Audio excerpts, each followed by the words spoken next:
On this week's video, I'm going to be building a dividing wall between our walk-in closet and our office. When they originally built the rooms, they treated them as separate office spaces. They each have their own door, and their lights and outlets are on separate circuits. As you can see, they started building a wall. Whether they intended to finish it or not, we don't know. Or a previous owner could have removed the wall to have one larger office space. For our purpose, we're going to fill in the wall so that we can have privacy between our walk-in closet and our office. If you look at the trim, the top is nowhere close to level. There are also several bad joints where the trim did not come out flush. So to start with, I'm going to remove all the trim so I can work with the 2x4 studs underneath.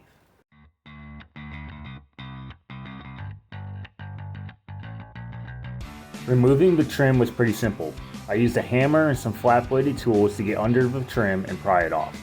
To help avoid damaging the wall's paint, I ran a utility knife along the edge of the trim to separate the trim and the paint, and to reduce the chances of the paint tearing off with the trim.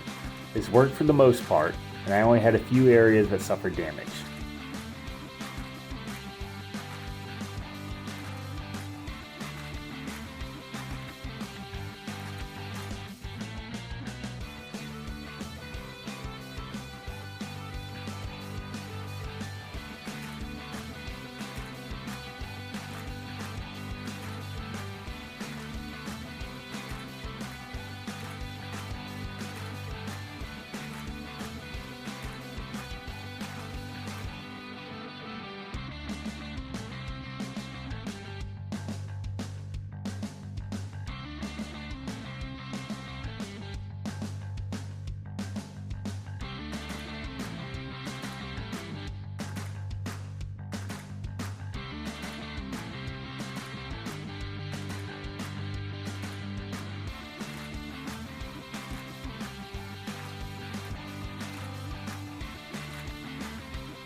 I just finished removing the last of the nails from 2x4 and been cleaning up the mess I've made in the process. And I want to show you this electrical problem that we're going to have to deal with before I can move on. There was definitely a wall here and they removed it. You can see the 2x4 studs that they ended up cutting off at the top.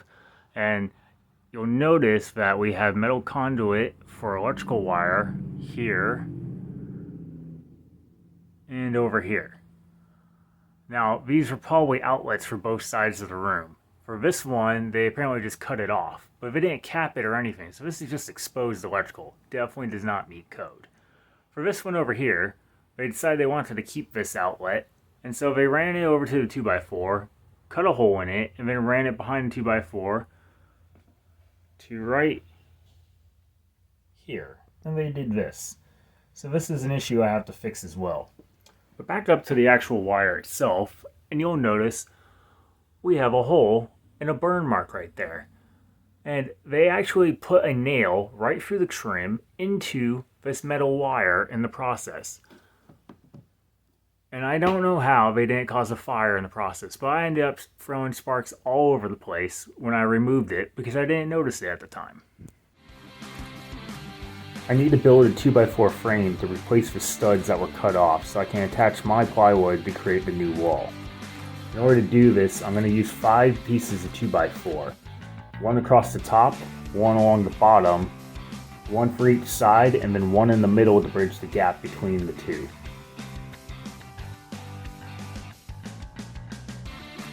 I'm using 3/8 inch plywood for my walls, cut down to cover only half of the opening on each side of the room.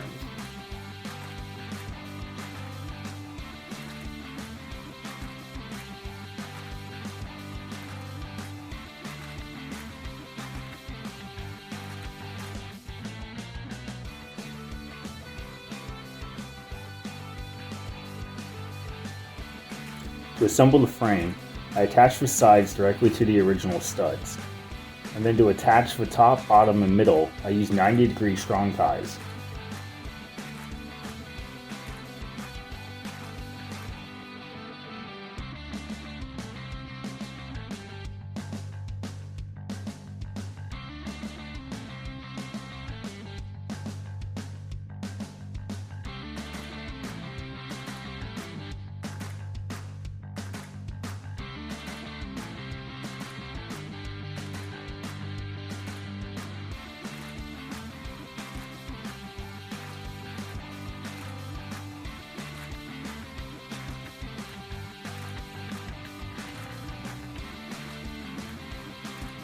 With the frame assembled, I used clamps to hold the plywood in place.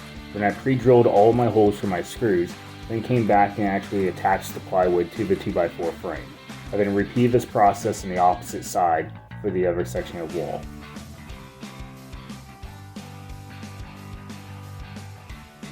To support the shelves, I'm going to use leftover particle board from the closet shelving as cleats. Each side of the wall will get 7 shelves built in, so I need cleats to support along the backs and sides again.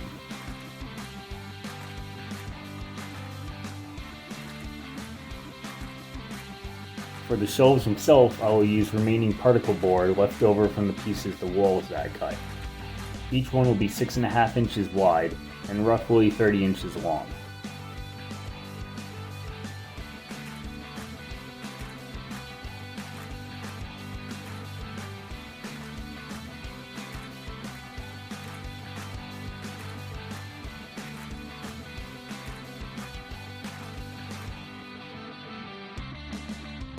The first shelf will be 16 inches from the floor, and each shelf after that will have 9 inches between them. To make sure I don't puncture a nail through the opposite side of the wall, I use 3/4 inch brad nails to attach the cleats and the shelves.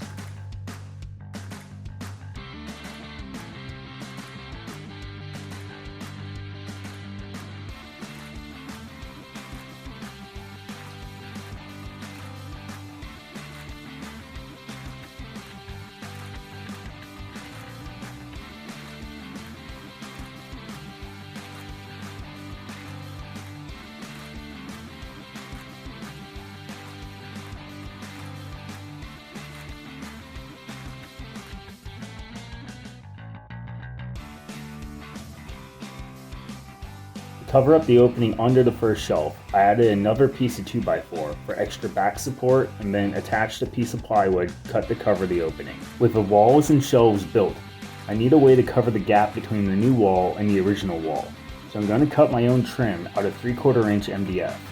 The sides will be 3 inches wide, the top will be a 4 inch wide, and the centerpiece will be 1.5 inches wide. To finish off the bottom, I attached a piece of baseboard and a piece of trim to complete the look that was originally going along the sides of the room. To patch the hole where the outlet had been, I cut out a piece of drywall and screwed it into the original stud. I'll need to come back and use drywall compound to level this surface out. Then it was back to the nail gun to attach the trim. Unfortunately, the drywall sticks out about 1/4 inch more than the plywood wall, so I'm going to have to figure out a way to fill this gap in. Okay, so a little update to the project so far. I decided I didn't like the size of the shelves. I didn't like them sticking out into the room. So I knocked them all out and I took them out to the shop and I cut them down to 4.5 inches wide rather than the 6.5 that they were before. You can also see that the gap that we had from when we installed the trim has now been filled. Because the gap was so extreme, I ended up using drywall compound and filling it in. And this is the second layer that's been applied, and this is still drying. So I'll be coming back tomorrow morning to go ahead and sand it down to get a nice smooth finish on it, and we will see if it's filled it out correctly, if it's filled in all these gaps in here good enough for me to continue on and start painting.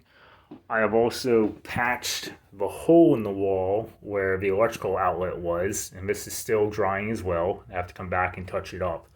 So overall, this is where we stand with both sides of the wall right now. I am waiting on the compound to dry, and I have removed both sides of shelving and cut them down.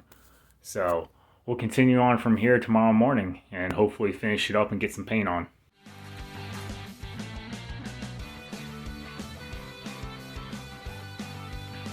Sanding the wall and trim was the most tedious part of the project, but the office side wall is going to become a dry erase wall, so I needed to be as smooth as possible. Ultimately, I applied 3 coats of finish paint, sanding between each coat to remove any rough spots. I should also note, before painting, I used wood putty to fill in each nail and screw hole to cover them up so they won't be seen after I'm done painting.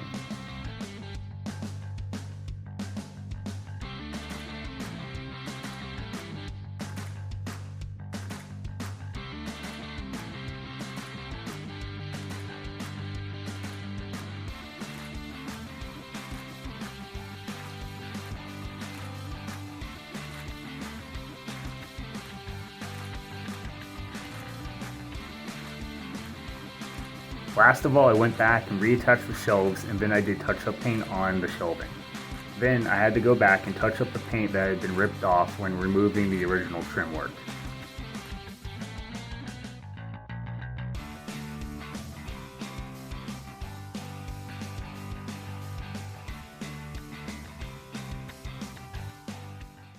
So that completes our partition wall. We've gained the privacy between our office and our closet. I still have one more project I intend to do to the office side wall, so stick around to see that. Make sure to like and subscribe, leave some comments down below, and we'll see you next week on Grunt Cave. If you look at the trim, the top is nowhere close to level. There are also several bad joints where the trim does not come out flush. So to start with, I'm going to remove all the trim to expose those studs underneath. Ready?